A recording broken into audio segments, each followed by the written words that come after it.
高考620分，明明过了北大录取线，却没有被录取。从此我开始百大了一生。堂妹一次醉酒后说出了真相，她托了我的账号和密码，篡改了我的高考志愿，重申一次我要上北大。我看着自己的身体被车子撞飞，飞到半空之中的时候，我的内心前所未有的平静。我这糟糕的一生终于要结束了，就是担心我的父母。我是被一阵吵闹的声音吵醒的，我四肢酸疼，一点力气也使不上，迷迷糊糊的睁开眼睛，我看到我妈正坐在我的床边抹泪，我爸正在站在医生的面前，像个小学生一样不停地点着头。墙上的医学海报上贴着清清楚楚的大字，2012年医院外科就医指南。我怔了下，动了下手指，我妈立刻注意到我的异常，她连忙站了起来，俯身下来，楠楠，你怎么样了？还觉得难受吗？你可吓死妈妈了，幸好只是低血糖，低血糖。我怔怔地看着我妈年轻了10岁的脸，所有的记忆像潮水一样涌了上来。上高3的这一年夏天，我因为学习到太晚，早上起来迟了，因为害怕上学迟到，就没有吃早餐，结果走到半路我就晕了过去，正好贴身擦轨辆车子，被刮了一下，脑袋砸到了地上，疼了好几天。正好那天是学校的英语目的考试，我去的时候已经开考了，我顶着头疼，没有考好。那次成绩出来后，还被堂妹范悠悠笑了好久。即使后来我在后来的摸底考试中考出了第1的成绩，还要被人诬陷说我是抄袭，导致全班同学都不信我，连老师都带着有色眼光看我。想起那段灰暗的时光，都是因为这次的阴错阳差，我就强忍着身体都不是爬了起来。妈，我要去上学了。我从床上站着起来，活动了下自己的四肢，果然是一具年轻的身体，除了头还有点晕之外，其他的一切正常。楠楠，你行吗？我妈担心的看着我，我点了下头，坚定无比的说道，妈，我行，必须得行。我爸还是不放心我，是他打辆车把我送到了学校门口，果然我还是迟到了一会，考试已经开始了。监考老师看到医院给我的诊断书，他有点不放心的问道，同学，你行吗？能继续考试吗？我点了点头，就坐回到自己的位置上。我抬起头看到堂妹范悠悠从不远处瞥了我一眼，眼神之中闪过一丝得意。我冷笑了一下，这次我要用成绩来证明自己，因为有了潜意识的底子，这一世的英语末地考试对于我来说真是手到擒来。我只用了半个多小时就把卷子打完了，我还抽空检查了一遍，确实没有什么问题后，我提前交了卷。我路过范悠悠的座位时，她不悦地看了我一眼，眼神之中闪过一丝的嫉妒。走出大门口，看到熟悉的校园，我觉得我的青春又回来了。我张开双臂，围在心底里深吸一口清爽的空气，我就想到了前世的自己，想到那个站在办公室里被上司呵斥的自己，想到自己出事的那天，就是因为一份报告没有来得及做，就被上司骂得狗血喷头。别骂完后又不能哭，因为成年人的世界不相信眼泪。等我把文件做好后，上司早就回去了，我拿着报告站在他办公室的门口，眼泪再也控制不错，就哭了出来。我边哭边往外面走去，外面的天都黑透了，又下起瓢泼大雨。我站在路口，心疼的钱就没有打车，决定绕一圈去地铁站。结果走到一半的时候就被车撞飞了，在飞起的那一瞬间，其实我特别的不甘心。如果我能上北大，我的人生一定不会是这样的。如果上天还能给我一次机会，没想到上天真的给我一次这样的机会。我回到了家里，看到婶婶拿着报名单，正在跟我妈显摆着，我们家悠悠只要能进得了这个补习班，那就相当于一只脚已经踏入到北大和清华了。我妈羡慕的看着那张报名表，犹豫了半天才开口问，婶思，这个补习班还有名额吗？怎么着，你们家男的也想上啊？婶婶立刻双手抱在胸前，露出鄙视的表情。她的这副表情，我上一世已经看到过无数次了。范悠悠的家庭比我们家好很多，她父亲是一商人，母亲为了她，在家安心的当起了家庭主妇。她上了最贵的补习班，用了最好的补习老师，即使这样，她的内心里仍旧妒忌我，处处针对我，连着叔叔和婶婶也看不起我们家。上一次我被他改了高考志愿，去了2本的学校，而他如愿以偿的去了自己心仪的学校，他和他们家就更看不起我们家了。每逢聚在一起，他都要对我从头到脚的贬低一份，我爸妈更是在他父母面前连头都抬不起来。我上次握我囊囊的活力一辈子，这辈子当然不会再让着他们了。我迈着大步往婶婶和我妈的面前走去，我听到我妈开口说道，如果真能上北大和清华的话，我也想给我们囊囊报一个，就凭你们家可被笑掉我们的大牙了，你们也配？婶婶满脸的不屑。我走了过去，直接打断他的话，妈，我不用上补习班，也能上北大的。我妈以为我在置气，马上冲着婶婶摆了摆手，婶子，你别听他的话，小孩子瞎说的。婶婶也摆了我一眼，冷哼了声。我拉一下我妈的胳膊，再一次坚定的开口，妈，能不能考上北大，都在于自己的努力，补习班这种东西都不是主要的因素，因为对自己不自信的人才会上补习班呢。我的话像是踩到婶婶的七寸，她嗷的声叫了出来，范楠，你什么意思？你是在说我们家悠悠没有本事上北大吗？我摇了下头，婶婶的脸色刚缓和一点，我又开口，有没有本事，不是用说的，是用做的。说完后，我不理会婶婶又一次发青的脸，直接拉着我妈回了家。我又回到了自己的小家。前一世，我一直都在外地工作，已经好几年都没有回家了。没想到，再次用这样的形式回到了我的家里。我走进了自己的小屋里，跟以前一样，我的小屋里简单明了，一张书桌上只有一个台灯外，全都被书本给堆满了。墙壁上全都是我从小到大的照片，还有我自己画的一幅画，上面写着北大，我的梦想。再看到这些又亲切又陌生，好像真是前世的事情了。我坐在书桌前，用手摸了下书桌，想到前世的自己，最后我只去了一个2本的学校，到了那样一所学校，我已经不想学习了，在学校里直接开始摆烂，考试都是擦着边过的。毕业之后，我根本找不到一份好工作，还是我父母拿出了自己所有的积蓄，让我进入到一家外企去工作。因为我的学历里，在外企只能干的最低级又最辛苦的工作，连上司骂我都不敢回嘴。如今，我的人生再也不想重蹈覆辙。第二天，我早早的起床，吃了早餐后，我仍旧选择洗不去上学。快要走到学校的时候，我看到范悠悠的车停在了学校门口，她从车里推开门走了下来。她刚走了一步，婶婶推开车门跑了下来，手里还拿着一个袋子，里面装满了早餐、牛奶还有水果。宝贝，你还没有吃早餐呢，这个拿着。她急急忙忙的往范悠悠的手里塞着。范悠不耐烦的接了过来。每天早上，婶婶为了能让范悠悠多睡一会，都会卡着时间叫她起床。到我学校，怕她饿，就早早的把早餐准备好。几乎每天早上都会上演这样的一幕。我刚外开一条腿，有人在后面用力拍了下我的肩膀，开心叫着：楠楠，你没事吧？昨天我听到你出事了，被吓了一跳呢。我转过头去，一个少女夹着高高的马尾辫，满脸的胶原蛋白，青春无敌。她满脸担心的盯着我的脸瞧着。白娉婷，我上高中时最好的朋友，她后来高考失利，去了一个技校，毕业后就进了厂子。后来当了流水女工，认识了同期进厂的一个男工，2个人结了婚之后，她生了一个女儿，她丈夫不满意她生了女儿，对她又踢又打的，打得她全地身都是伤。她后来又怀了2胎，仍旧是一个女儿，她受不了压力和毒打，直接抱着女儿从天台上跳了下来。直到她去世的消息，我哭了整整1天。为了帮她摆脱前世的命运，这一生我必须让她考上好的学校，让她远离渣男。我拉着白娉婷的手走进了教室里，范悠悠正在把自己的早餐分给她那几个好闺蜜吃，她们看到我们后冲着我们叫了起来。一大早就看到穷鬼，还真是晦气。说起来，我们这个班级分成2派，一派是以范悠悠为主的有钱派，在他们的眼里根本看不起我们这种只能靠自己努力的努力派。每一天，他们都要想尽力法，找各种理由来嘲笑我们，因为白娉婷长得很漂亮，早就成为他们眼里眼中钉。如果不是因为我护得紧，恐怕白娉婷就被他们给欺负死了。白娉婷听到他们的话，害怕的躲在我的身后，我瞪了他们一眼，拉着白娉婷坐回到座位上。老师走了进来，他手里拿着一叠的卷子，他走到台上，轻咳厉声，都做好了。昨天的考试成绩出来了。范悠悠在座位上得意的说道，老师，这次的第一是谁啊？听他的口气，他应该是十足以为第一应该是他。周围的人跟着附和着，肯定是悠悠了，他的英语成绩一直都是班级第一，全校前10呢。范悠悠也挺了挺胸，信心十足的看着英语老师，就等着他说出自己的名字。谁知道英语老师摇了下头，这回的班级第一不是范悠悠，而是范楠。什么？怎么可能会是他？老师的话音刚落，范悠立刻叫了起来，他从座位上弹了起来，侧过头，恶的看着我的脸，老师，你是不是弄错了？白娉婷坐在我旁边，紧张的拉着我的手，首先你全都是冷汗，其实我的英语成绩这么好，还多亏了在外企工作这么多年的功劳，我每天干的最多的工作就是跟外国人打交道，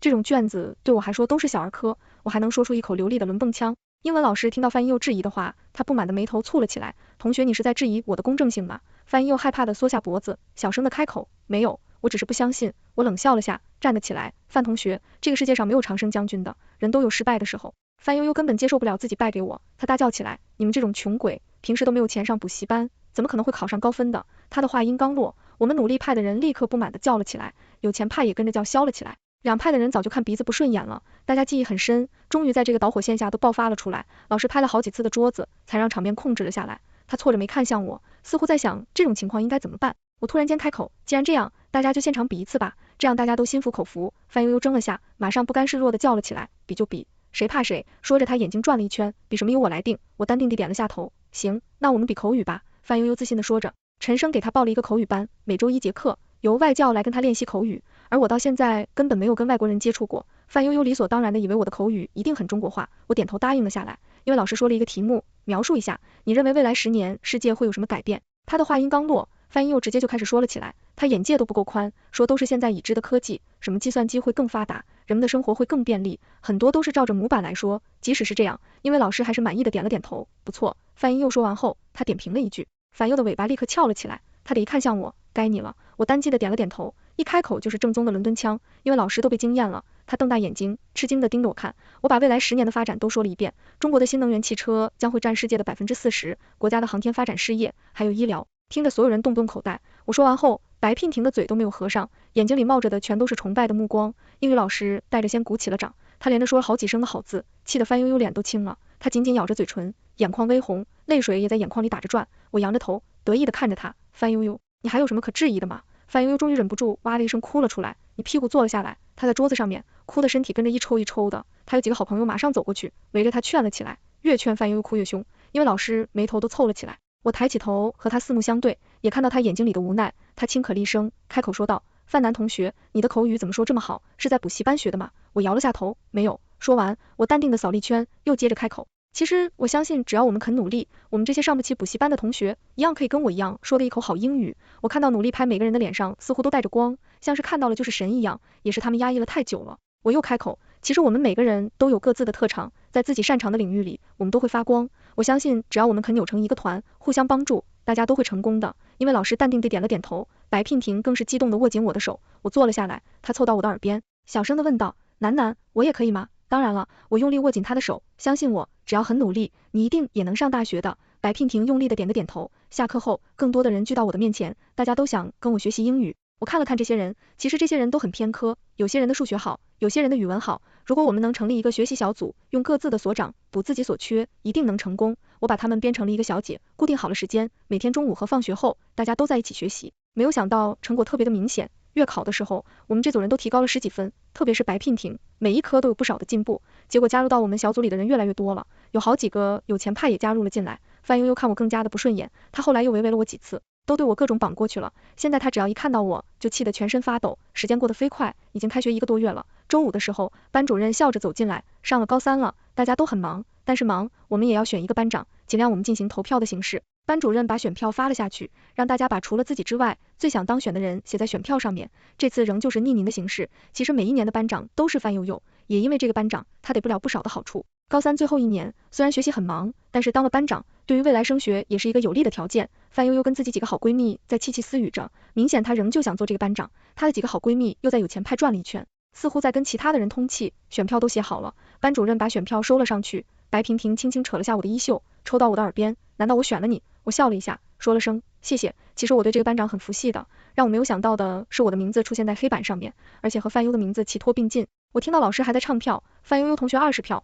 范悠悠脸上闪过一丝得意，我的票数只有18票，落后他2票。老师跟着又叫2声范悠悠的名字，他得意的表情都快控制不住了。白娉婷又凑到我的身边，小声的开口：楠楠，你别怕，还有机会的。我笑着拍了一下他的手背，点了下头，跟着几票全都是投给我的。一时之间，我竟然和范悠悠的票数打平了。白娉婷忍不住小声的呼出声，范悠悠脸色苍白，跟白纸一样。她侧过头，恶狠狠地瞪了我一眼，那眼神更不得把我给挂了。就从最后一票了，这一票决定了我和范悠悠2个人谁能当选。白娉婷倒吸一口冷气，范悠悠也瞪大眼睛盯着班主任的脸。班主任把票打开，轻声开口说道：最后一票是范南，太棒了。白娉婷用力地拉住我的胳膊，激动地晃动着：楠楠，你当班长了，太好了，你当班长了。班主任也笑了一下：恭喜你呀，范南，希望这一年你能好好为同学们服务。我站了起来，淡定地点了下头，我会的。我微微一抬头，就能看到范悠悠那张体清的脸，她紧咬着唇，都咬出了血，那目光看着圣人。我拧了下眉，看样子我更被防着点他了。放学的时候，我爸正好有空来接我，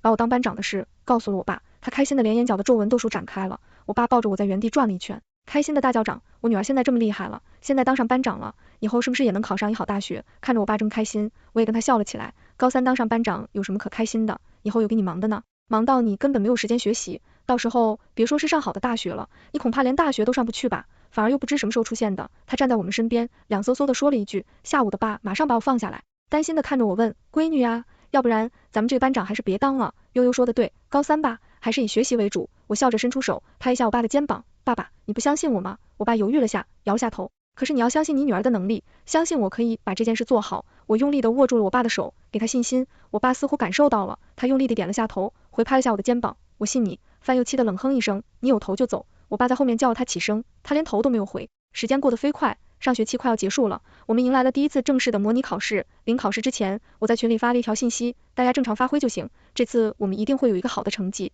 白娉婷最先回我：楠楠，我一定会努力的。跟着别人也发几条信息过来，我们努力这么久了，这回一定要看到成绩，大家加油啊。我妈说了，这次考试成绩好的话，她就请大家吃烤肉，那我一定要考到全班前10。大家跟着笑了起来，我带着轻松的心情上考场。模拟考下来，我就知道这次我的考试成绩一定很好。果然，在公布成绩的时候，我总成绩是全班第1，全校第5。班主任说完这个成绩后，他笑的眼睛都眯了起来，他更是夸奖起我来。自从范南同学当了班长之后，我们班的成绩有了这个飞升，特别是他们学习小组的人。说着，他还看向了白平婷的方向，比如这次我们的白平同学，所有的科目都多了30多分，从班级的倒数第2，直接考到了班级的前20，我想照着这个成绩下去，可以保2本，争1本了。白平婷听到老师的夸奖，激动的直拉着我的胳膊，男的，你听到吗？我开心地点个点头，听到他的成绩，你给我考第1还要开心。学习小组的人都是喜气洋洋的，除了范悠悠和他们那一波的人，班主任还在夸着。范悠悠用力拍下桌子站了起来，老师，我要举报。班主任掉下眉，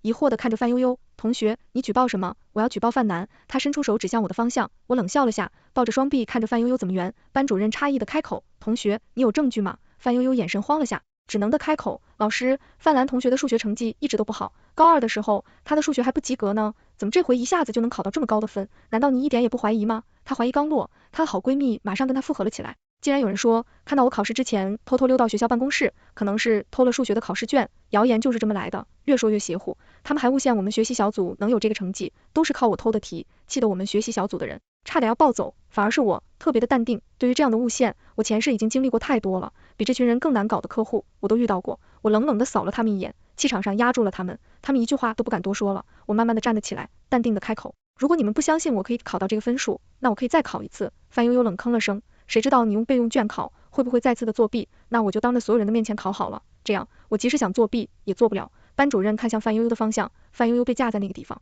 能哼声，行，如果这次你还能考高分的话，那我就服你。我点了下头，又开口说道，如果这次我还能考到高分，你就必须给我还有我们的人道歉。反应有点信心不足，可是他现在骑虎难下，只能被迫地点了下头。班主任拿来了备用券，我当着所有人的面开始答了起来。这回我答得更得心应手，只用了45分钟，我就把券打完了。我快速的检查了一遍，没有问题，才把卷子交给了班主任。他快速的拿出答案，对赵志批了起来。看到最后的分数，他整个人都呆住了。范悠悠看到老师在发呆，他马上叫出来，老师，他是不是考不到那分数？班主任摇了下头，范楠这回的考试成绩是146分。什么？范悠悠叫出来，我也已经住了，就离满分差4分，看样子上北大的机会更大了。白平婷开心的叫了起来，她站起来，对着范悠的方向叫着，道歉，快点给楠道歉。范悠悠气得脸色铁青，紧抿着唇，不愿意低头。学习小组的其他人也站了起来，冲着范悠悠的方向叫着，道歉啊，范悠悠，你不是想说话不算数吧？对不起，他小声的开口道歉，听不到，你大点声。我抱着双臂开口，对不起，对不起。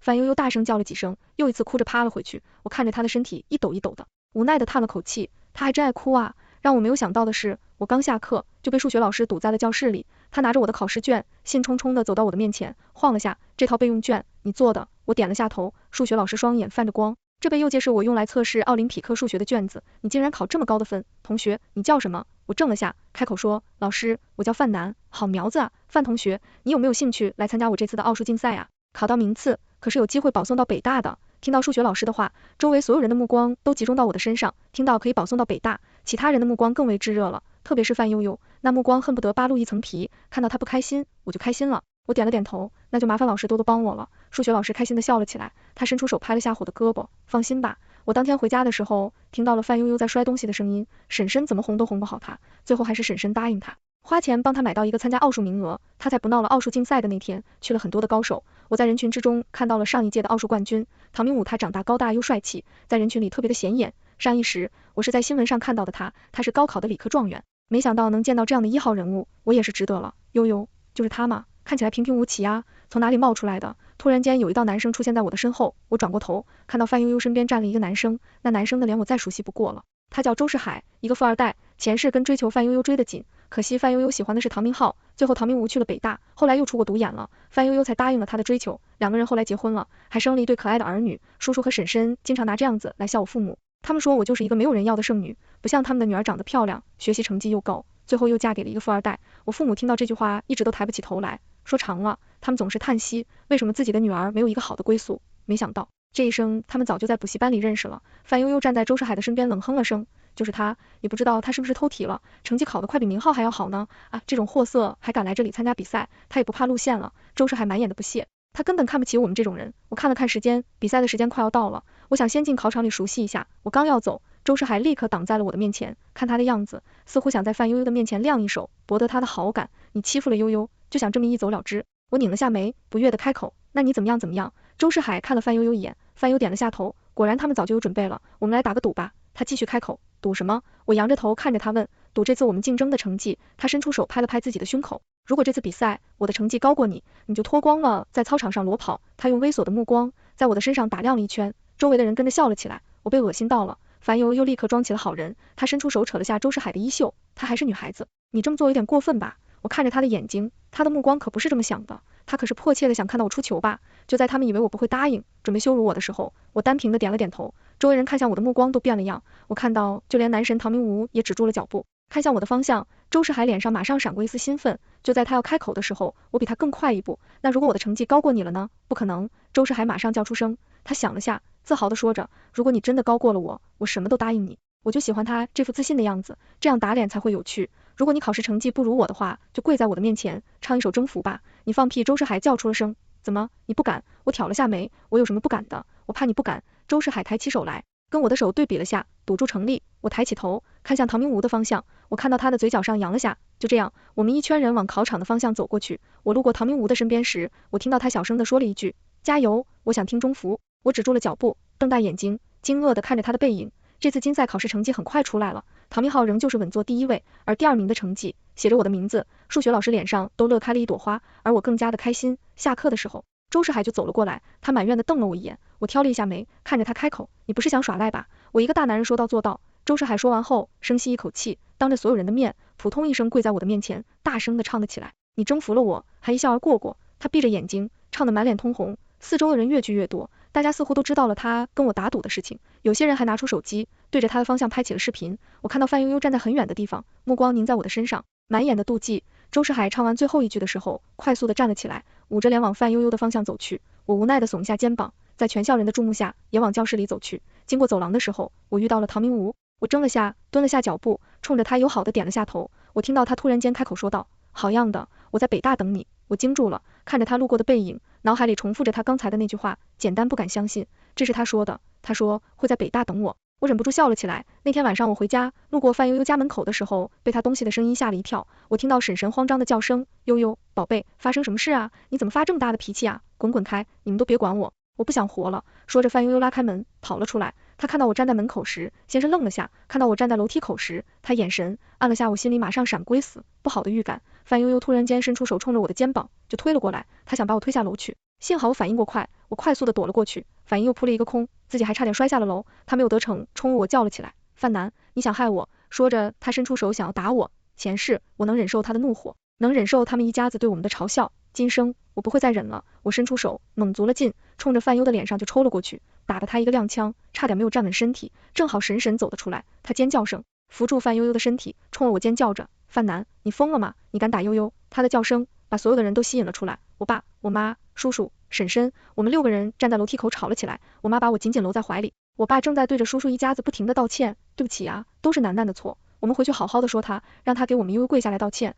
要不然这件事不能完。婶婶像是发了疯的野狗，死咬着我不放。我冷哼了一声，开口说道，应该是范悠悠跟我道歉，你说什么？叔叔也弄了，他伸出手想要抽我，我爸比他更快一步，直接握住了他的手。范悠悠靠在婶婶的怀里，得意的看着我，我冷哼了下，吵什么吵，不是有监控吗？一会我们一起去物业看看，就知道谁对谁错了。去就去。叔叔拉着范悠悠的手就要走，范悠悠害怕的缩下手，指真人的开口，爸爸妈妈，也是算了吧，大家都是个家人，我看楠楠也不是有意的，好人断他做了。我刚要开口，我妈马上捂住我的嘴，连连冲着我摇头。看着我妈脸上慌张的表情，我心疼的要死，乖乖的闭上嘴。叔叔和婶婶对范云虎住了，他们对着我们说了几句狠话，带着范云虎就回了家。因为到处这样一件事，范云虎老实了好长一段时间，马上就要到高考前夕了。我内心越来越不安。前世有一次范悠喝醉的时候脱口而出，是他知道了我的准考证信息，后来才改了我的高考志愿，直接填了一所2本院校。这一世，这个时间点马上就要到了，我更要防着他了。一天早上，范悠悠早早的起床，这次他没有让婶婶送他上学，他选择跟我一起徒步去上学。一路上，他微信说了我不少的好话，冰释前嫌，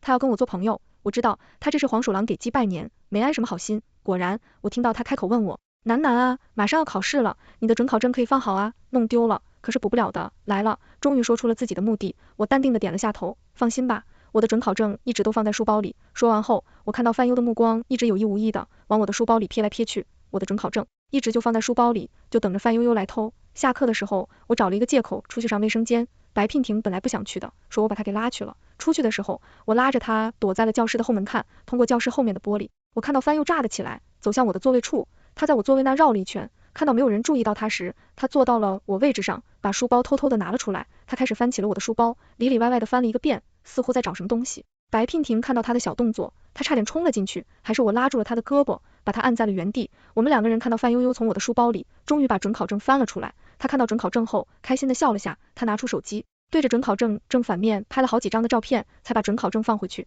白娉婷看着他的动作，疑惑的开口，他在干什么啊？狐狸尾巴终于露出来了。我冷笑了下，我拿出手机，冲着范悠的方向拍了几张照片，把他的脸还有他的动作都拍得一清一楚。我领着白娉婷转了一圈才回到教室，回去之后，范悠悠恢复了原样，对我又一顿冷嘲热讽。我没有理他。高考的那天很快就来了，考完最后一科的时候，我终于松了口气，出了考场的大门，我看到唐明浩竟然会跟我在一个考点，他走了过来，开口问我考得怎么样。我笑着点了点头，我们北大见，这次考试我特别有信心，北大一定是我的。唐明浩满意的点了下头，我在北大等你。考试分数出来的那天，我爸妈紧张的连大气都不敢传一下，我把我的准考证号输了进去。我爸害怕的捂住了眼睛，考了多少分？6620分。我妈看着我的成绩叫出声来，多少？我爸马上睁开眼睛，他看着我的总分后跳了起来，你女儿考了620分，我女儿可以上北大了。他开心的把我抱了起来，在原地转了好几圈，我被他转的头都有点晕了，连连拍着他的手，爸，放我下来，我头晕，快点放下钮，你别伤到他了。我妈开心的大叫着，我爸立刻轻轻的把我放下来，他用力拥着我，还在大叫着620分啊，我的天啊，是我连想都不敢想的分数，我的嘴角也忍不住上扬了起来。就在我们开心的时候，突然间我们听到楼下的叫声，听声音似乎是婶婶的哭声，他把我们吓了一跳，我的女儿啊，你怎么能考这么低的分数啊？450分，你这点分数连到耳门也上不去啊！沈晨哭叫着，我听到了范悠悠摔东西的声音，她大叫着，叫什么叫？大不了复读1年，你考到这个分数，复读也是浪费时间，你这个不孝女，花我那么多的钱，占了最好的补习班，竟然考了这么一个分数，我的脸都让你给丢尽了。叔叔在外面做生意，他们的子女也是攀比的对象，以前他有多夸奖范悠悠，现在他就觉得自己的女儿有多丢人。范悠悠边哭边叫，他又开始捧东西，你们都看不起我，都觉得我不好，那你们就别认我这个女儿吧。叔叔气不过打了他一巴掌，婶婶叫着护着，楼下鸡飞狗跳着，我们一家人彼此之间笑了下，都没有说话。当天反应又一家人知道了我的高考成绩，他们的眼神恨不得把我的皮给扒了。婶婶阴阳怪气说着，哼，也不知道是不是批错卷子，现在怎么连不三不四的人都能考这么高的分了。我爸气不过对了回去，那有些人连这么高的分数都考不到，气得婶婶叫我不停。我的目光却一直都凝在范英云身上，他恶狠狠地盯着我瞧着，那妒忌的目光快要把我给点燃了。我现在知道他的妒忌心有多强了。越到填志愿的时候我越紧张，填志愿的那天我偷偷去他们家的门口把他的网线拔掉了，果然过了一会儿他就来敲我家的门，我能不能借下电脑？我知道他要改我的志愿了，我把电脑借给了他用，反映我把自己锁在了我的房间里，其实我早就把手机藏在了我书桌的后面，我把手机调成视频模式，我又用另外一个手机和自己的手机连到一起，我看到范悠悠打开手机，用我的账号和密码登录进去，他看到我的名字和成绩后小声的骂了一句，贱人，考得这么好。说完，他直接把我第一志愿北大改成了一个2等的院校，虽然我早有准备，可是我看到他改了我志愿，想到我前世所说的苦，我心底还是生出来几分怒气，我特别想冲进去，当面跟范悠悠对峙，可是我忍住了，我要让他付出惨痛的代价。范悠悠改好后，马上走了出来，他笑着跟我打声招呼，就离开了。他离开之后，我马上回到了我的房间里，登录进去，又一次把志愿改了回来。做好这些事后，我紧张的手心里全都是冷汗，还好，这一生，我终于守护住了自己的理想。我把他给我志愿的视频存好后，直接发到了学校的公众平台上，只用了半个小时，这件事就闹得沸沸扬扬，惊动了学校的领导，他们简直不敢相信自己学校的学生竟然会做出这样丧心病狂的事情来。很快，校领导亲自带着警察来到了范悠悠的家里，范悠悠被带走之前一直在不停的狡辩着，婶婶更是抱着警察的大腿不放手，最后他们俩的人都被带走了。后来，范悠悠以构成了侵害通信自由罪被起诉，直接被判了5年，婶婶直接就病倒了。叔叔因为这件事觉得丢人，直接跟婶婶离了婚，跟他们划清了界限，一场闹剧就这样收场了。我父母还一顿的惋惜，就这样，我结束了假期生活，到了北大去报道，在先生迎接会上，我又一次见到了唐明武，他走了过来，冲着我伸出了手，我果然在北大等到了你，我笑了起来，阳光灿烂。是啊，我就既然来了，全文完结。